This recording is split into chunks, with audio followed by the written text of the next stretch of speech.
Тој ни раскажа дека до 95-та година не смееле да пеат македонски песни. Смееле да играат, ама не и да пеат. Во 95-та решиле ќе пееме и пееле.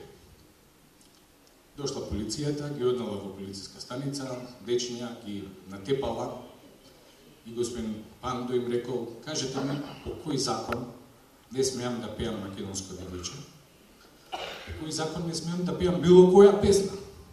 Таков закон нема, едноставно нема во ниту една цивилизирана земја.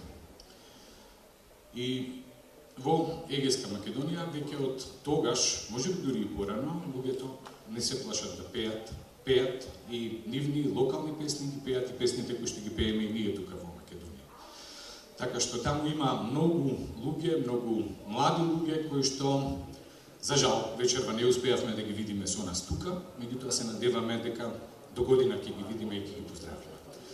Сега можеме да ги поздравиме пак нашите гости од Куфалово, Лединско, кои што успеа сепак да дојдат и да ги наградиме со автобус, со еден аплауз и благодарност. Продолжуваме со Ани Малинков.